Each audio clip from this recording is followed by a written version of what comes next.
If that music sounds real familiar to you fans, that means you're a fan of Ring of Honor Wrestling, Pro Wrestling Guerrilla, and a lot of promotions across the country. You're back here on OWW Radio. Aaron Kendrick, Alan Wojcik, 888-357-9876, or you can Skype Sir Rockin', because you want to get on the phone lines right now, because we have the number one contender to the Ring of Honor World Heavyweight Championship. He faces Tyler Black this Saturday. He is the Messiah of the Backbreaker. Welcome to OWW Radio, Roderick Strong. How's it going, guys? We are excited to have you here, my friend. Yeah. We've talked ROH on here before, and Aaron, unfortunately, for fans that aren't aware of it, Roderick is a Florida resident, and so am I. So, unfortunately, thanks to HDNet, I don't get to see Roderick wrestle on TV, man, which sucks. Me neither. Me.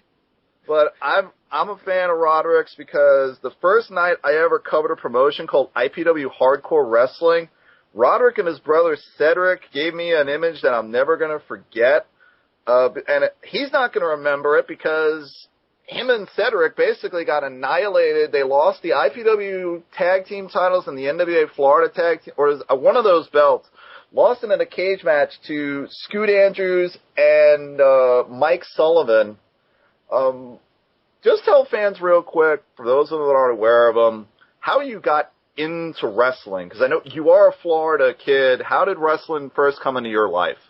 Well, when I first got started, it kind of happened as a strange situation because my dad got a call one day from his buddy, and I was only 12 at the time.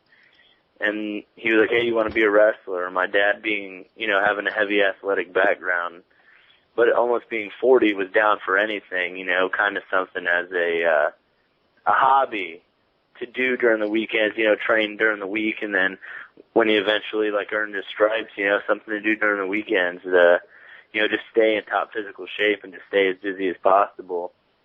And his trainer ended up being Jim the Anvil Neidhart, and obviously as a huge wrestling fan as a kid, I just was in awe and just basically sitting 10 feet away from the ring, just watching him go, just kind of fell in love with it and had the opportunity to have Harry Smith around for a while, also around the same age. And, we got in there and wrestled around a little bit, and it was just something that I knew from that day forward I wanted to do when I got old enough and, was properly trained. So the minute I graduated high school, my main focus, other than obviously, a little bit of schooling, was just becoming the best wrestler I possibly could be.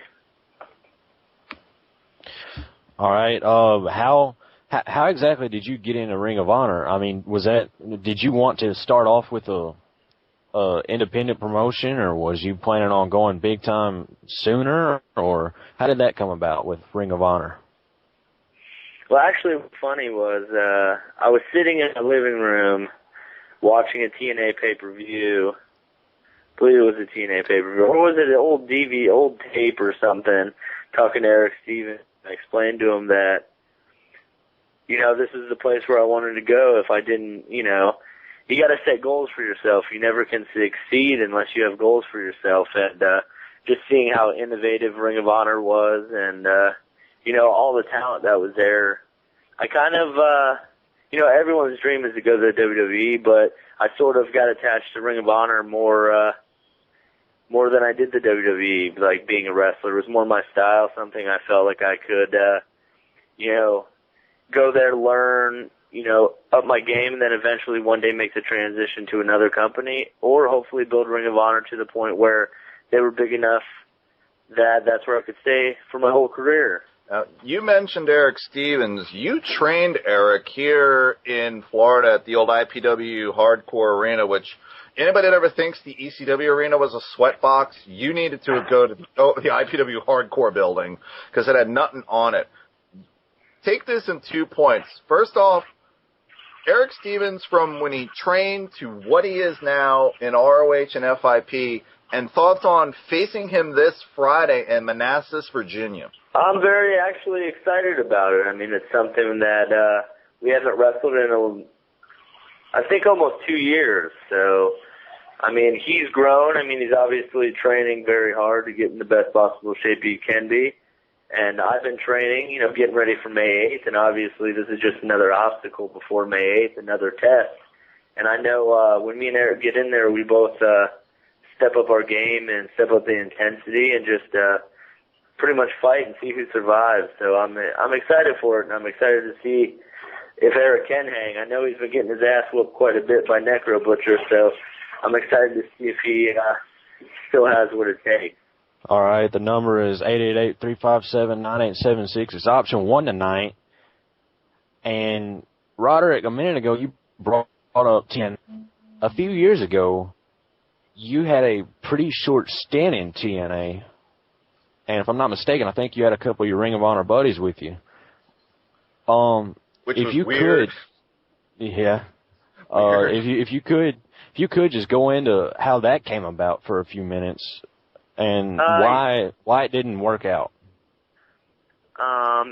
It came about, they were doing some poll on the internet, TNA was, to have an opponent for Daniels at a pay-per-view, and they called me and asked me if they minded if they put my name, you know, in this poll to see if there was an opportunity for me to be brought in.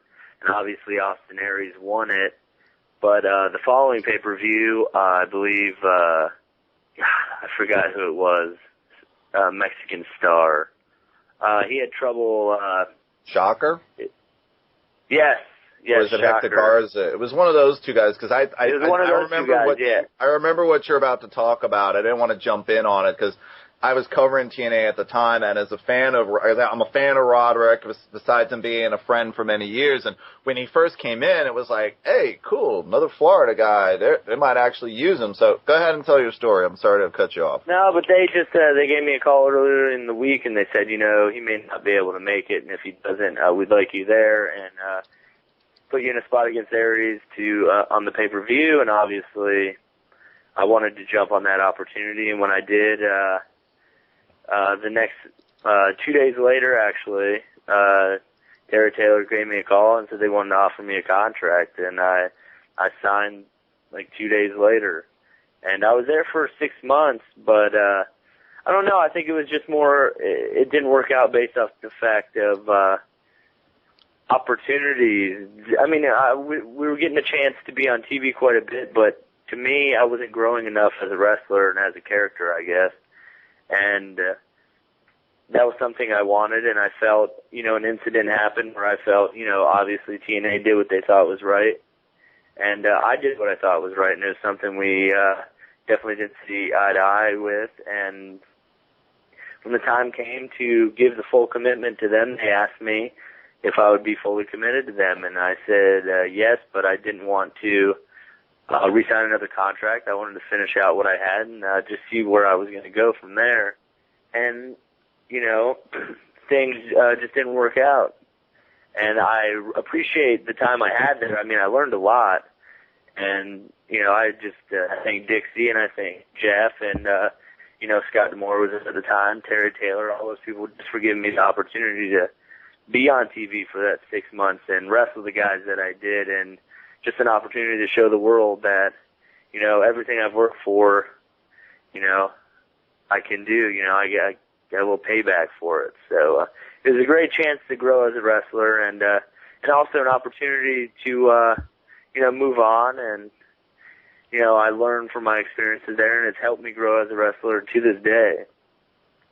That had to do. I'm sorry, Aaron. That had to do with you guys getting snowed in the weekend of a pay-per-view. I think it was either Long Island or Jersey, and like some of the ROH guys made it out, and some opted to stay. And that really irked me. I'm friends with Roderick outside of the business, so it was just really weird to have all this stuff. And I remember talking to him after the thing around that weekend. I was like, yeah, they ripped on me for that, and I'm like, why? I mean, Go into this real quick conversation. It was a situation of just, you know, you try to please everybody, and obviously that is not feasible. So, and like I said, TNA did what was right in their mind, and I was okay with it. You know, I'm a man, and I can admit, you know, I can take my punishment. So, you know, it was what it was.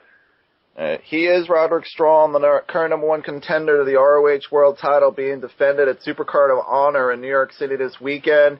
888-357-9876. Option 1 is, like Aaron said, is the way if you want to talk to Roderick, because he really doesn't do interviews that much, folks, so get in on this. As Aaron hinted and you had mentioned, you've been with Ring of Honor since March of 2004, and God, has the landscape changed there. Did you, in March of 2004, when Gabe and all those guys and Sal got you in there, were you ever sitting there going, wow, first off, I'm going to be with this promotion? Well, Sal actually didn't get me in there.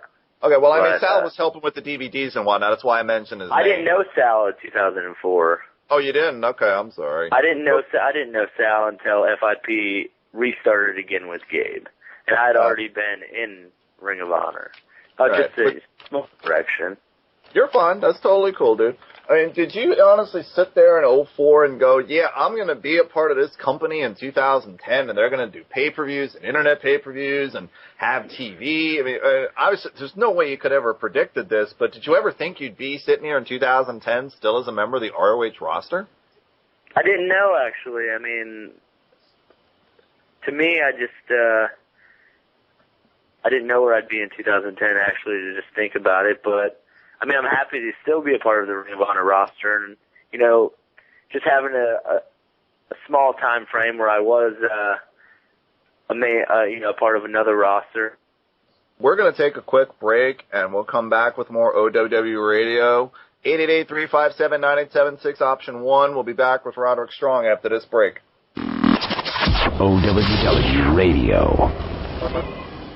All right, Online World of Wrestling is proud to present its official forum, OWW Genesis, the gold standard of wrestling forums. OWW Genesis hosts over 50 active forums, which include news, results, the WWE section, TNA, ROH, independent and international discussion, women's wrestling, 8 video forums, OWW forum games, MMA, wrestling video games, and wrestling interests. You want more? Okay, Genesis also has forums dedicated to wrestling promotions of the past, ECW, WCW, and the golden age of professional wrestling. More? Okay, Genesis has more to offer its community with a variety of special features such as OWW Undisputed, Debate League, Bloodcest, All Time Polls, What If, Fair or Foul, even E-Fed called Takedown. More? Okay, OWW Genesis is also proud to be the official community forum for Chick Fights and OWW Radio. More? Okay, you'll find me there, Nick Anthony, and all the producers and many others right there at Online World of Wrestling's official forum, OWW Genesis. It's the gold standard of wrestling forums.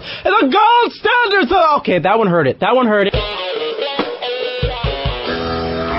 This is Bob the Farm Mage telling you to tune in to Otaku Talk Live right here on the Wild Talk Radio Network. How am I doing this? Don't tell me I bent the laws of space and time again.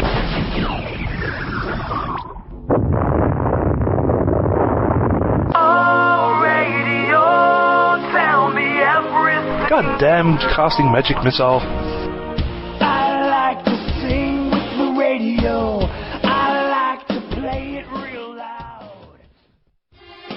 Hey, this is the Spud Guy, the real voice of Wrestle Talk Radio right here on the Wild Talk Radio Network.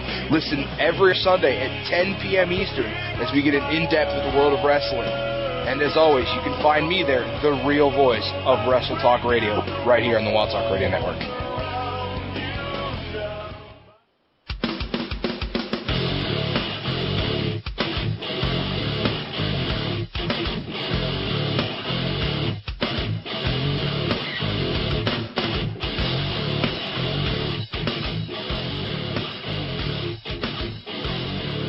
All right, we are back here on OWW Radio, and folks, we're sorry that we lost Roderick Strong a minute ago. We had some technical difficulties, but we have got him back on the line now for the rest of the interview. And folks, if you want to call in and be a part of the interview, it's 888-357-9876. It's option 1 tonight.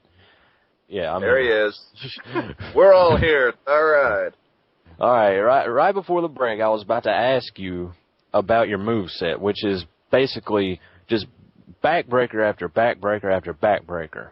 Now, well, what really inspired you to have such a unique offense in the ring? Basically something that I could do that would be aggressive yet innovative at the same time. And to me, it just, I kind of saw something on a tape that kind of like just sparked my imagination. And I'm quite a wild one, so I mean, once I had the opportunity to see that, my mind started going crazy. I don't know, I just thought I'd give it a chance, and it ended up being something that, one, I enjoyed doing, and two, gave me the type of offense that I needed, for my character and for who I am, so. On the ROH stuff that I have gotten to see recently, thanks to the folks on YouTube who posted out of the country, they've been doing some interesting segments with you and Tyler and Austin Aries and a certain guy who was in TNA and now is actually in ROH. What's it like working with Jim Cornette on and off camera? What's his current role other than just being what he is on camera? Jim's current role is just to help the young guys and invest time in us just to make us better. And working with him is amazing. I mean, I couldn't be happier. Ever since he's been there, I mean, I feel like everybody on the roster has grown and is far more confident than they were before. So I think he's the perfect addition to the office and the guys running the company. So I'm very grateful for him. In case you're just joining us, this is the #1 contender to the ROH World title. He is Roderick Strong. He is going to face Tyler Black this Saturday at, is it Hammerstein Ballroom you guys are running in New York at Supercard? We're in the Grand, I think it's the Grand Ballroom. It's the Manhattan Center, so. Okay. ROHWrestling.com is where you can buy tickets for that. We've got a caller. He is a part of Wrestle Talk Radio on the weekends here on the Wild Talk Radio Network. Spug, welcome to the conversation with Roderick Strong. Thanks, guys. Hey, Roderick, how you doing? Good. How are you? I'm all right. I must preface this by saying that you deliver one of the sickest backbreakers I have ever seen in my entire life. Well, thank you. I work a little bit in Ohio here and there. I'm not going to lie and say it's more of a hobby than a dream anymore. Real life took over on that one. But yeah, I can't imagine even with the way you try to protect people and here and that. I can't imagine somebody trying to sell that without just legitimately getting crushed, because it's just sick. They're absolutely sickening, and I have so much respect for that.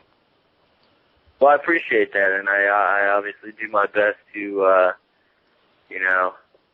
take care of the people I work with. So, I mean, no one's really complained so far, and I've been doing it for 7 years. So hopefully, I can continue the good streak. Now, I saw that you're a native of Wisconsin and moved to Florida, and I just wanted to ask: do you root for the Badgers at all? Are you a Badgers fan? Or are you more of a Gator Seminole? I'm a Florida State. I'm a Seminole fan. I can deal with that. I'm not bad with the Seminoles. I'm a Buckeye myself, so. You never got pressured to jump on. You never got pressured, Roderick, to jump on the USF bandwagon the last couple of years when their football team was doing good. No, I never get pressured, man. Never get pressured. I enjoy watching them play, though. I went to a couple games last year, so I think they got a great program, and I was almost lucky enough to have an opportunity to play for them. So, it's a great program, and it's only going to, grow. So, hopefully, soon enough we can get a national championship here in Tampa. But I'm still Florida State fan for life. You've been in ROH for a while now. You were in, a group with Austin Aries as was it Generation Next, I believe. Cool T-shirts. Yep. And pretty much ROH's heyday. You had Samoa Joe and Austin Aries and CM Punk and Jerry Lynn and AJ Styles and Christopher Daniels and people like that. What was it like to be a part of something that special and that groundbreaking at the time? I don't know. It was pretty surreal, actually. I mean, and you have these goals, you have like these small dreams and obviously bigger dreams and goals, but, you know, to go from just wanting to be a part of Ring of Honor to being, you know, involved with something that was so huge and had such an impact, I think not only for Ring of Honor, but independent wrestling in general, was amazing. It's obviously something that I'll remember and cherish forever. So, I mean, I just appreciate the chance that I had an opportunity to show my worth, as they say. And the Generation Next led to one of my favorite steel cage matches of all time. And so it was a pretty good faction, in my opinion. Yeah, I think Spug's got one more. I think Spug's got one more question for Roderick. Go ahead, Spug. You know, one of my favorite individuals is in ROH and Delirious. And I've watched several of his promos. When you're in the ring with him, or you're listening to him do a promo in the ring and talking to him and doing a shoot with him, how hard is it to understand him? Because it seems like he just rattles on about everything. I love him. But he makes a lot of sense. I mean, if you actually take your time and really listen, he always makes sure that certain points are hit, and that's what's amazing about his character. So, I mean, I love it. I think he's very, you know, underrated, as they say. Because overall, he's a fantastic performer, and he's a great promo guy. So, thanks for taking my questions, man. I wish you the best of luck Saturday at your show and in your chase for the ROH World title. And I think you'd be a fantastic representation as an ROH World Champion. Thank you very much. I appreciate it. Have a good night. That's Spug. He's a part of Wrestle Talk Radio, 10 p.m. on Sundays, unless they have a pay-per-view, and then they're on at 11. Their show's way more R-rated than we are, but that's okay. Yes, this is Roderick Strong, in case you're joining us here on OWW Radio. Do like Spug did, 888-357-9876, option 1. Go ahead, Aaron. I know you had an interesting question for Roderick. Yeah. In 2006, Roderick, in FIP, you defeated Bryan Danielson, who is now a part of the WWE roster, for the Full Impact Pro World Heavyweight title. And you beat Eric Stevens again in 2008 for the world title. Just what is it really like to be the man to represent? Well, it could be an independent promotion or the WWE, but what is it like to be the leader, really, for a promotion as their champion? I mean, it's an amazing feeling. I mean, obviously, not only just because the belt, you know, to me had meaning, and it was an opportunity to create meaning with the belt, since FIP really hadn't had a lot of champions and it was still kind of young, to put like a real legacy to it, I mean, was awesome. And I think anyone that goes back, and hopefully they ever get the DVDs out, whenever they look at, you know, what I did, they'll appreciate the fact that I went out there every FIP show and I fought as hard as I possibly could. There was no night off for me. There's never. So, it's just a great opportunity to,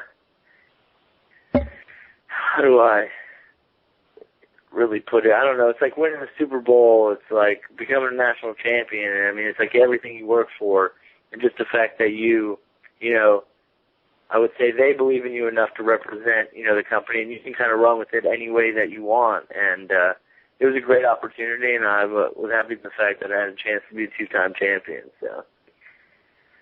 Now, you're not only a star in Ring of Honor, you're also a star in another favorite promotion of some of ours, and that would be Pro Wrestling Guerrilla. I want to talk in a second about this weekend's event, because you got one crazy weekend, my friend.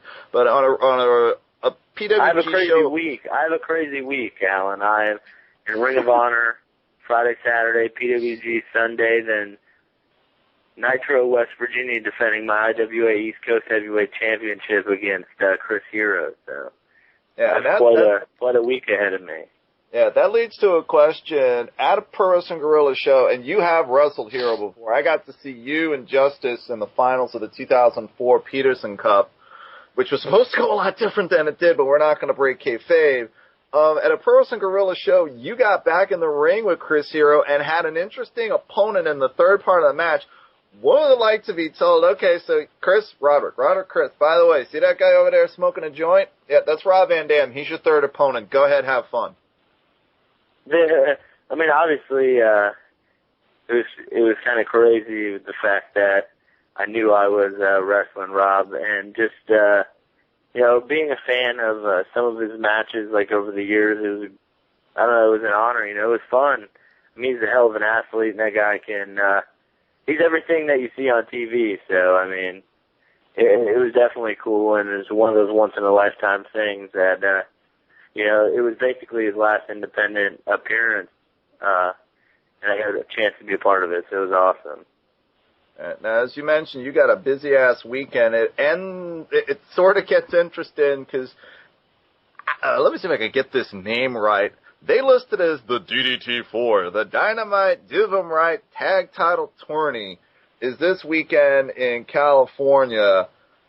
You've been a part of this event a couple times. Speaking of Bryan Danielson, you had him as a partner. Describe for fans that don't get the Pro Wrestling Guerrilla DVDs or maybe sitting somewhere going, yeah, I want to go to that show, but I don't know, man. Pimp us some Pro Wrestling Guerrilla, please. No, Pro Wrestling Guerrilla is awesome. I mean, there's a boatload of young, very innovative, hardworking guys that when they go out there, they just really bust their ass, and with a good mixture of, not saying we don't bust our ass, but totally different. I mean, just different styles. These guys bring everything. I mean, there's innovative moves. There's hard hitting. I mean, there's a ton of comedy. I mean, it's everything you want. I mean, I think it's a great time, and it's more of I would say, a social event than most independent wrestling shows. So, and there's hot chicks there every once in a while too. So. Wrestling fans don't get to see those very often, so just take advantage of it when you can.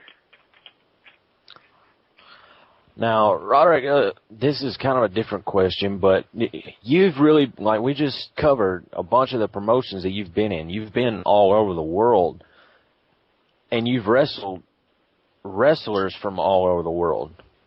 Can you really just maybe give us a few matches that can possibly be your favorite matches or maybe your most challenging matches? That's the way you put that is good. That's the way I look at my matches. What challenged me, what pushed me? Obviously, my series of matches with Bryan Danielson in Ring of Honor was really a great opportunity and test for me, just, of being in the ring with someone of that caliber. And I would say those matches against Jamie Noble or James Gibson before he left to go back to the WWE. Match 2 weeks ago against Davey Richards in Chicago. There's a ton of them. A lot of the stuff me and Eric Stevens did was, hard hitting, innovative, and people are into that style. They're going to see stuff they haven't seen before. So, there's a million. To me, I just want everyone to check out all of my matches and just see how hard I work and see how awesome the guys I have an opportunity to be in the ring with are. So that pretty much sums it up. We had mentioned the Ring of Honor has been on pay-per-view and other entities. What were your thoughts when they decided to say, we're going to do the Big Bang show in Charlotte and we're going to do it on the internet? Was that something that maybe you as obviously you're a fan of the business or you wouldn't be in the business. Was that something as a fan you were sitting there going, okay, that's interesting? Or is it like, okay, it's just another challenge for us as performers to try to build on HDNet to get people to buy this show? Well, obviously it wasn't our first internet pay-per-view, so we had already kind of been through that one time. And I think it's a great avenue for revenue for our company and an opportunity for people all over the world that are fans of Ring of Honor and new fans to watch Ring of Honor action live, A lot of them don't really get an opportunity to. So I think it's fantastic, and I just think I enjoyed Charlotte, North Carolina. Unfortunately, I did not win, but I still thought it was a step in the right direction for Ring of Honor as we continue to grow and get more momentum. As 2010 comes to the halfway point. So I think it's great. This Friday, now, do you have a wrestling date tomorrow or Thursday, or is it straight to Manassas, Virginia for you? That's just to Manassas, Virginia. All right. If you want to see this guy in person, it's this Friday, Manassas, Virginia. This Saturday, New York City for Supercard of Honor 5, where he gets his world title shot. Sunday, Pro Wrestling Guerrilla. Yeah.